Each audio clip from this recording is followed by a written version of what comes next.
Number 3 is a dicey one. This one is going to be contentious in the market. It's Lawrence Butler with the A's, the whatever Athletics, Sacramento, Las the Vegas. Athletics. The athlete. Yeah, it's weird like seeing the Athletics ATH. everywhere.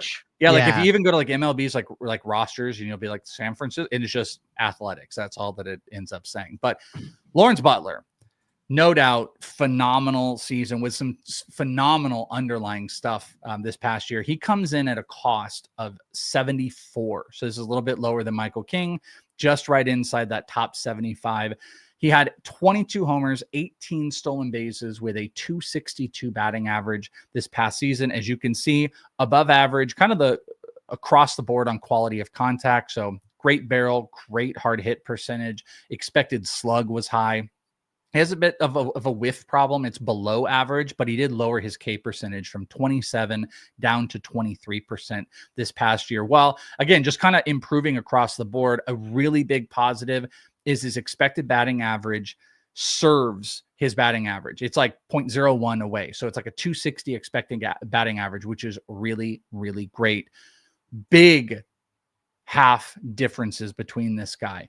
211 first half versus a 300 second half. Those are big, big numbers, but there's so much good underlying quality of contact that's got a lot of people very interested in him. Projections are very favorable because you get good hard hit and barrel and XBA. That's going to equate to like, okay, I believe the homers and I believe the stolen bases.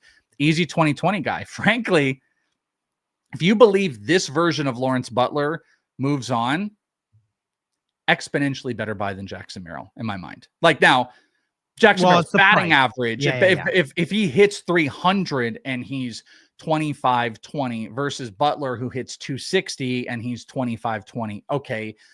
Is the 30 is the 30-point batting average difference worth 40 more picks? That's bigger question.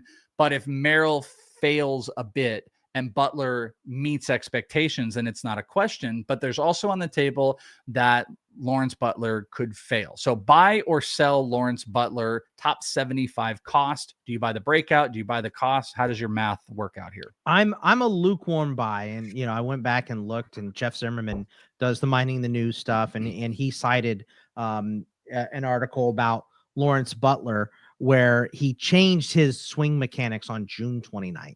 And that this was, I believe, from the A's director of hitting, Darren Bush.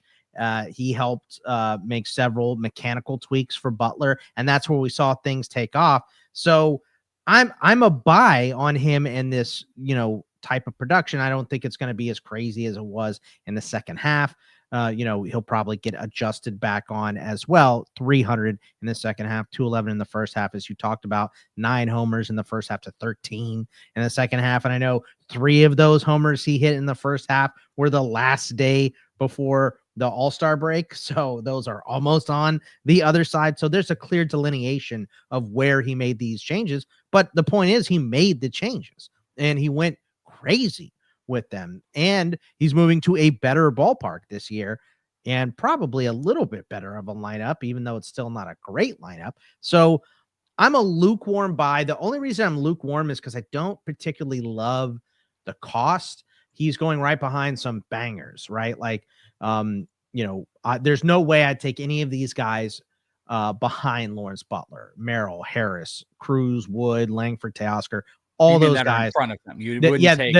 They're all going ahead of him. They all have a lower ADP. I would take all of those guys, but I see the guys that he's going ahead of, and I think that's right. I'm not taking Doyle ahead of him. I'm not taking Suzuki. Brian Reynolds is maybe not enough power. Maybe Santander I would think about. Maybe Riley Green I would think about. But for the most part, I think he's going appropriately. So I'm a lukewarm buy. I don't love the cost. I do like what he's doing, but I will buy on what he did because he made those changes.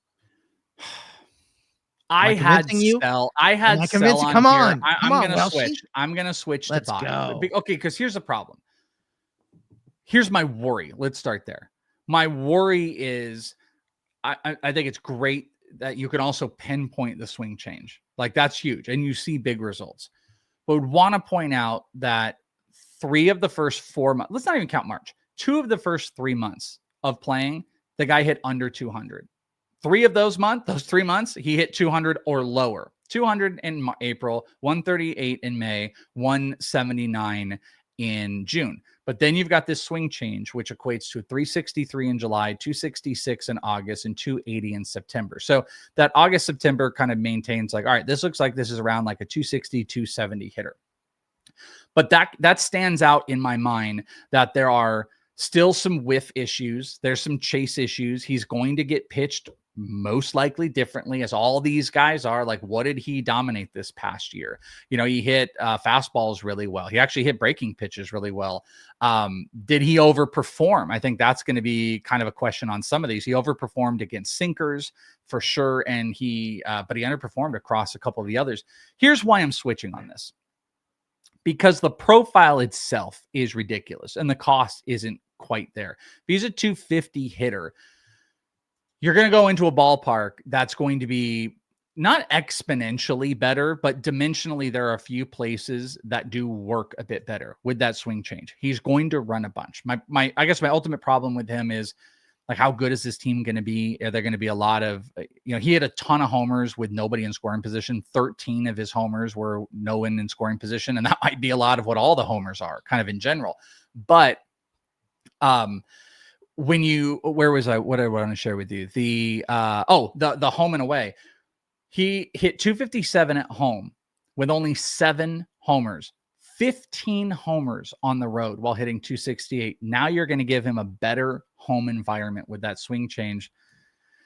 I think Lawrence Butler is going to track backwards a bit, but I don't think it's going to go to the point where he's hitting 200 again. I guess I'm kind of with your lukewarmness. I guess that's flowing with me a little bit, but I do have to You're change it. You're a lukewarm sell, and I'm a lukewarm buy.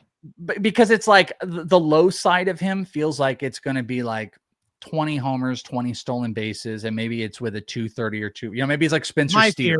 The batting average drops back out. That would be my worry. Well, that's what I'm saying. Then he's Spencer Steer. Spencer Steer hit like 229 with like 2020.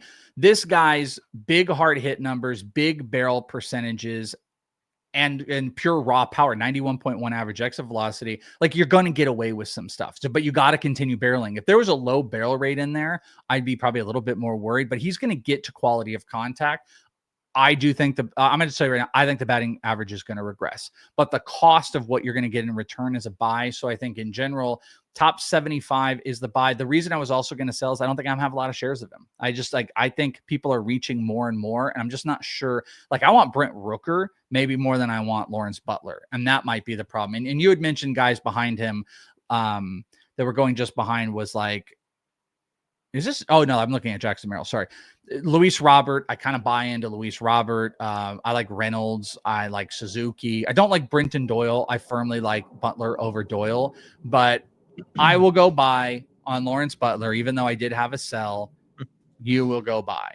If I could change the color, we would make it like pink, like for lukewarm buys on here.